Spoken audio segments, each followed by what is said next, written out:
Salut les gens! Comment ça va?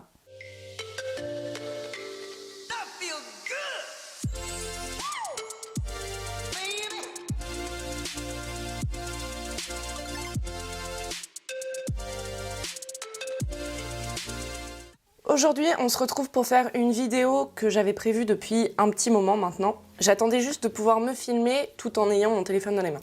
C'est chose faite. Donc, on va faire la fameuse vidéo sur Lightroom, Snapseed et mes retouches photos. Donc, comment je retouche mes photos pour Insta ou mes photos en général. Je vais vous montrer ça de suite. Mais avant, je crois que vous commencez à le savoir, ceux qui y sont habitués et ceux qui arrivent tout juste sur ma chaîne. Si vous n'êtes pas abonné, merci de le faire si ma chaîne vous plaît. Évidemment, lâchez un like. Normalement, si vous avez regardé ma dernière vidéo, vous l'avez fait avant de faire play. Bien joué. Et évidemment de commenter pour me dire ce que vous avez pensé de cette vidéo. Mais bref, je conçois tout à fait que vous vous en foutez de ce moment-là de la vidéo. Donc on va rentrer tout de suite dans le vif du sujet et je vais vous montrer comment je retouche mes photos Instagram. Et du coup, let's go, c'est parti. Donc, vous étonnez pas si je regarde vers le bas, c'est que je suis sur mon téléphone. Je vous ai donc préparé 3 images, qui sont celles-ci. Donc je vous ai mis l'avant-après. On a un portrait avec une ambiance plutôt blanche, donc après.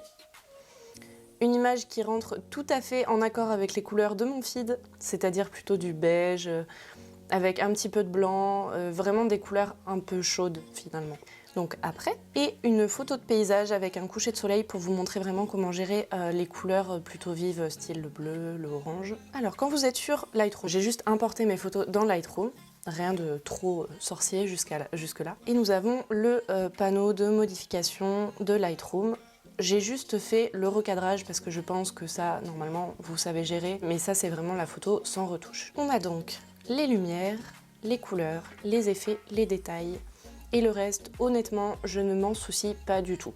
Si paramètres prédéfinis, ça c'est pour faire les presets, mais je vous expliquerai. Je vous expliquerai également comment inclure un filigrane comme je l'ai fait juste là. Je vous montrerai ça quand on exportera les photos pour les mettre dans Snapseed. Si vous me suivez sur Insta, vous n'êtes pas sans savoir que j'aime beaucoup tout ce qui est rétro, vintage, et ça se ressent évidemment dans les retouches de mes photos. Je vous montrerai donc comment seulement avec les courbes, vous pouvez avoir un preset vintage vraiment très facile et très rapide à exécuter. Même si honnêtement, les retouches que moi je fais sont inspirées de cette technique, mais j'y mets aussi ma touche personnelle. La première chose que je fais en général, c'est les hautes lumières, je les dégage. Je les mets à -100 pour la simple et bonne raison que je veux pas avoir une photo qui soit complètement surexposée, donc complètement cramée, voilà. Ça atténue un peu le blanc, mais vous inquiétez pas, la luminosité, on la rattrapera un petit peu plus tard. Je mets l'exposition à 20, à 0,20. Mais encore une fois, ça dépend vraiment de l'image, de la lumière que j'avais sur le moment, au moment où j'ai fait la photo. Le contraste, en général, je le touche un tout petit peu ici, mais vous verrez que j'ai une autre technique pour avoir un contraste plus doux. Je sais pas trop comment m'exprimer. Vous allez voir que j'ai pas les bons termes, tout simplement parce que Lightroom, j'ai vraiment appris sur le tas, j'ai un tout petit peu appris avec des pros, mais j'ai pas les termes. On va se comprendre du coup. Ensuite, les ombres. J'en enlève un petit peu, donc aux alentours de 15, et encore une fois, ça dépend de la photo, mais là, en l'occurrence, ça devrait aller. Les noirs, je les enlève aussi également un petit peu. Enfin, je dis enlève, mais tout simplement parce que je vais dans les plus, donc forcément, ça rend la photo moins... Ça fait des noirs moins profonds et des ombres moins marquées. Voilà. Les blancs, je les augmente aussi un petit peu aux alentours de 10. Et donc c'est là que je vais vous montrer pour les courbes. Donc déjà le avant-après. Ma fameuse technique, elle repose essentiellement sur la fameuse courbe en S.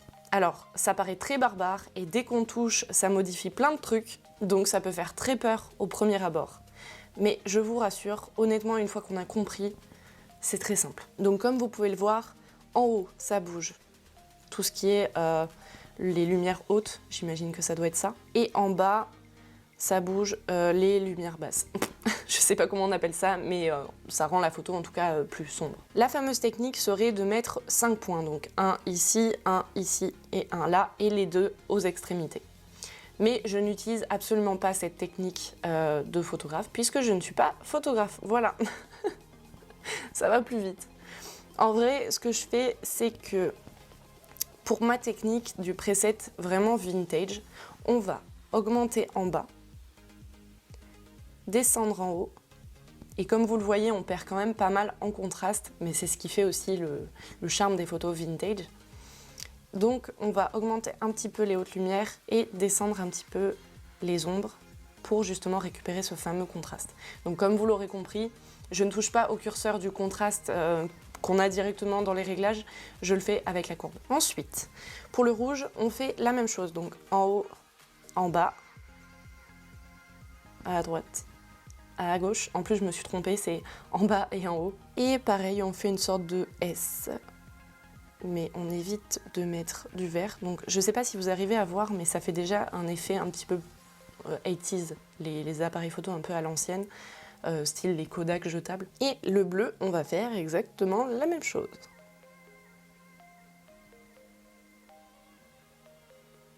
Et voilà ce que ça donne.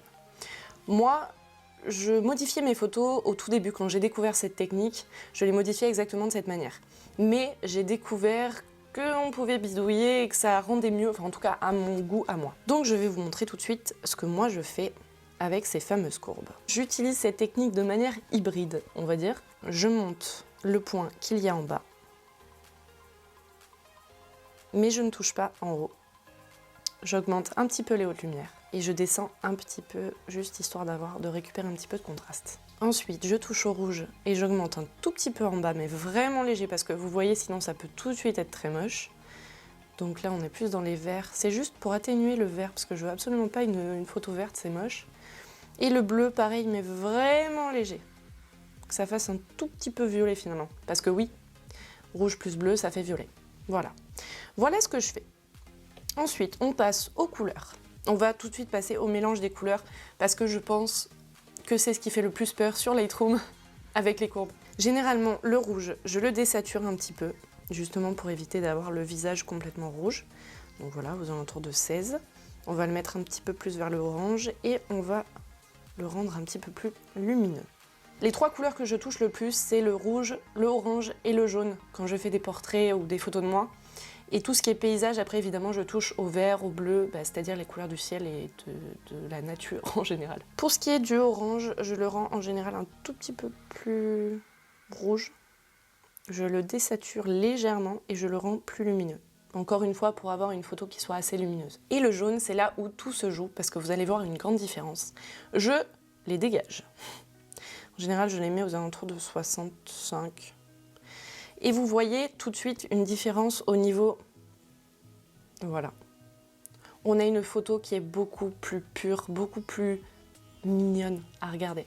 En plus, on va pas se mentir, je suis quand même trop chou sur cette photo. Bref.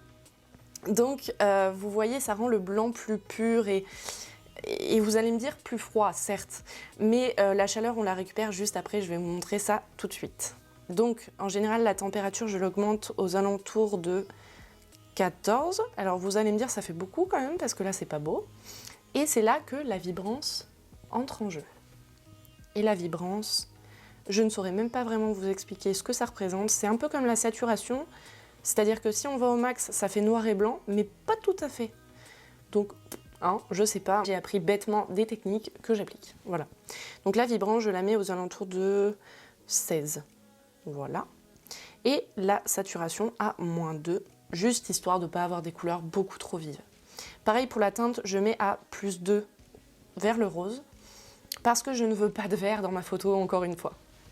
Donc déjà, regardez l'avant-après. On a une photo qui est quand même beaucoup plus pure, beaucoup plus... genre, je sais même pas comment vous le dire, mais enfin, vous voyez quand même en direct vraiment l'avant-après, quoi. Ensuite, au niveau des effets, je rajoute un tout petit peu de texture, mais pas trop, parce que sinon ça fait ressortir tous les petits défauts du visage, de la peau, et c'est honnêtement vraiment pas ce qu'on veut. Je rajoute de la clarté. Donc la clarté, quand vous jouez avec le curseur, vous le voyez, soit ça fait une sorte de halo un peu glamour là, soit ça fait ressortir les reliefs de la photo. Donc pareil, si on augmente trop, ça fait ressortir les défauts de la peau. Et encore une fois, c'est pas ce qu'on veut. Et le grain, on peut en mettre un tout petit peu, mais c'est juste pour... plus pour la netteté de la photo. Et les détails, pareil, donc la netteté, généralement je la mets voilà, aux alentours de 6. Je sais même pas vraiment ce que ça rajoute, mais je préfère comme ça.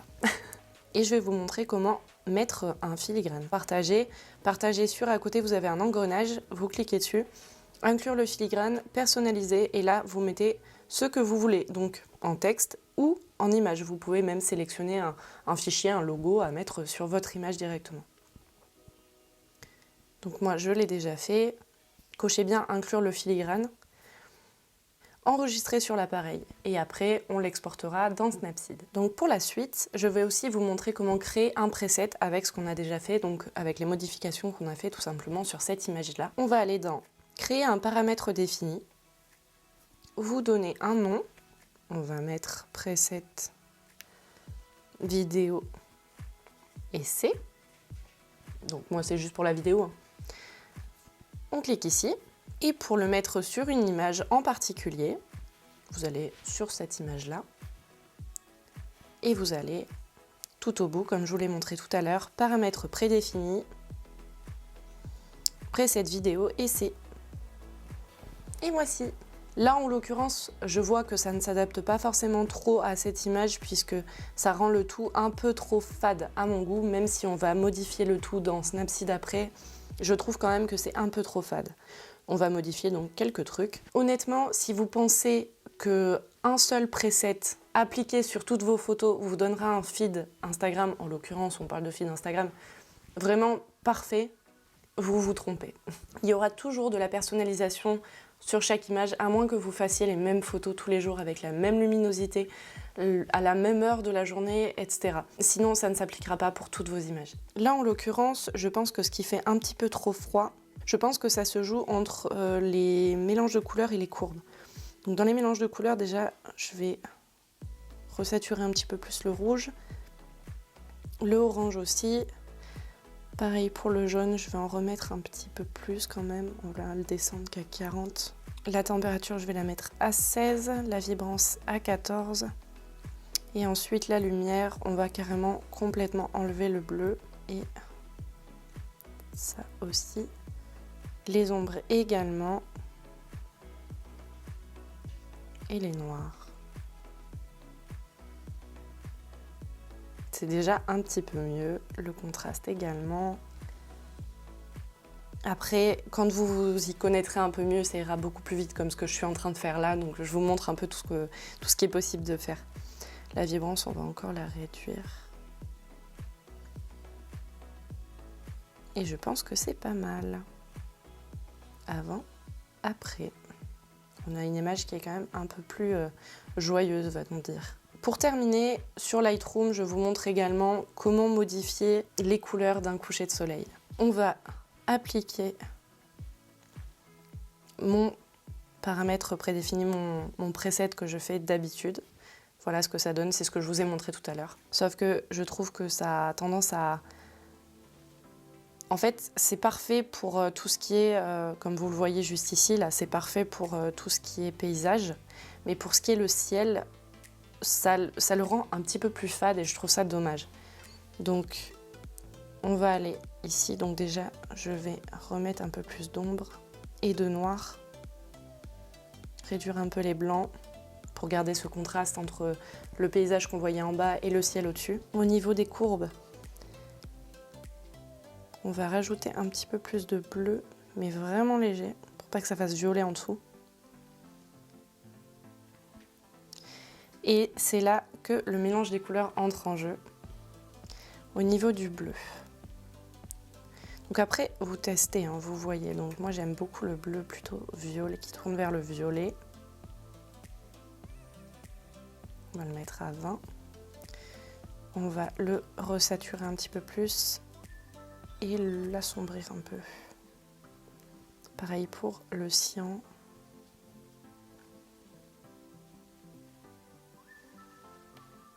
Le violet aussi. Plus vers le bleu et le orange qu'on va resaturer un peu plus. Voilà ce que ça donne avant, après. On va maintenant enregistrer toutes ces images sur le téléphone, comme je vous ai montré, enregistrer sur l'appareil. Des fois, ça peut prendre un petit peu de temps, ne vous inquiétez pas. Les images sont enregistrées et on va tout de suite aller dans Snapseed. Hop. Ce Ce qui est pénible avec Snapseed, c'est que contrairement à Lightroom, on ne peut pas enregistrer des presets. Donc c'est un petit peu pénible. Mais l'avantage, c'est que quand on a modifié une photo et qu'on veut en modifier plusieurs après avec le même preset ou les mêmes réglages, il y a tout simplement marqué réglage précédent. On exporte donc nos images. On va commencer par le portrait vu que c'est ce qu'on a fait tout à l'heure. Donc outils, moi généralement je retouche directement l'ambiance, que j'augmente un petit peu. Voilà, avant, après, histoire de récupérer quelques couleurs correctes. Mes filtres préférés, c'est le film granuleux. Alors, contrairement à ce que son nom indique, je ne mets jamais les grains, mais voilà. Donc mon préféré, c'est le X04. Comme vous le voyez, avant-après, je crois qu'on ne fait pas plus vintage que ça. Donc j'enlève complètement les grains. Et l'intensité, je la mets aux alentours de 20 en général. Voilà, après, vous pouvez faire avant-après tout en haut. Mais vous voyez, ça rend la photo plus blanche, et ça lui met vraiment une sorte de film un peu... un film blanc, en fait.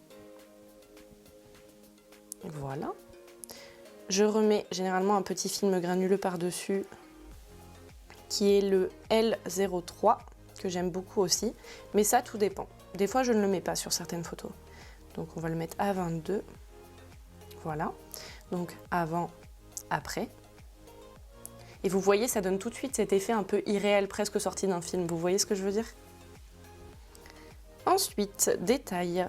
Structure, j'en mets un petit peu, mais bon, léger quand c'est des portraits, parce que, encore une fois, je ne veux pas accentuer les creux ou les défauts que j'ai sur ma peau. La netteté, on la met à 10. Et ensuite, on rejoue avec les courbes. En fait, je préfère presque les courbes de Snapseed, puisqu'elles sont plus subtiles. Je ne sais pas comment l'expliquer, mais les couleurs sont plus subtiles. Et donc c'est là que je fais en général ce fameux filtre vintage dont je vous parlais, où j'augmente un petit peu en haut, donc vous voyez on augmente les hautes lumières, j'en mets un petit peu, ensuite un tout petit peu par là et je descends le contraste pour ne pas perdre ce contraste que j'adore. Donc vous voyez l'avant-après, je ne touche pas du tout à la luminosité, le fameux réglage luminosité ou exposition. Je le fais directement avec les courbes et on voit quand même bien la différence que ça peut apporter, vraiment la précision. Ensuite, le rouge, pareil, un petit peu en bas, comme je vous ai montré tout à l'heure. Et le bleu, vraiment par petits touches, juste pour donner un peu cet effet un peu violet. Ensuite, ce que je fais, vraiment pas à tous les coups. Donc ça, c'est vraiment mes réglages de base sur Snapseed. Ce que je fais, mais pas toujours, ça dépend. Je teste pour voir. Je vais dans chaleur. Donc vous avez deux trucs pour la chaleur. Vous avez dans les retouches, chaleur tout en bas. Et vous avez balance des blancs, température. Sauf que température, c'est vraiment orange, comme vous le voyez. Alors que chaleur, j'ai l'impression que c'est plus ciblé et plus jaune. Donc ça donne cet effet un peu plus sépia qu'on préfère. Et donc en général, je le mets vraiment très très léger à 1 ou 2 parce que je le trouve déjà, vous voyez, disons que ça jaunit tout de suite les blancs de la photo. Et voici le résultat. Donc exporté, enregistré et la photo s'enregistre évidemment. Et je vous montre maintenant comment appliquer cette modification sur une image. Donc vous voyez, vous avez le portrait, smooth, etc. Et vous avez dernière modification. Et voilà, vous avez directement vos modifications que vous venez tout juste d'appliquer sur la photo précédente qui peuvent se mettre directement sur celle-ci. Alors, ne sortez pas de l'application après avoir enregistré la photo d'avant. Ne sortez pas de l'application et ne dégagez pas l'onglet parce que vous n'aurez pas accès à cette option. Je vais vous montrer aussi ce que j'ai l'habitude de faire sur Snapseed. Mais je pense que je ferai vraiment une vidéo dédiée directement à Snapseed parce que cette application de retouche est vraiment géniale. Mais par exemple pour mes cheveux, pour qu'ils paraissent beaucoup plus roux, je fais sélection. Donc vous cliquez quelle couleur vous voulez sélectionner avec le petit rond comme ça. Moi c'est plus les oranges de mes cheveux. Et ensuite vous avez un curseur pour la sélection. Et donc vous avez les options contraste, luminosité, saturation et structure. Structure j'aime beaucoup parce que ça fait ressortir vraiment les détails des cheveux.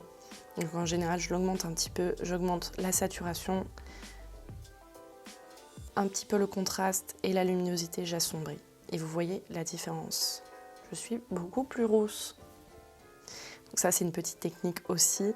Et en fait, c'est ça que j'adore, c'est qu'on peut vraiment le faire par endroit, par touche. Par exemple, si, je vais vous montrer sur la photo qu'il y avait tout à l'heure, donc bon, là, ouvrir, j'ai pas enregistré, mais c'est pas grave. Vous voyez, si jamais vous trouvez que le fond de votre image est trop sombre, vous pouvez faire sélection, vous sélectionnez le fond de la photo. Bon, évidemment, ça va prendre un petit peu votre peau, mais tant pis. Vous faites structure, moi j'atténue en général. Saturation, on désature un petit peu comme ça évite d'avoir les murs un peu jaunis.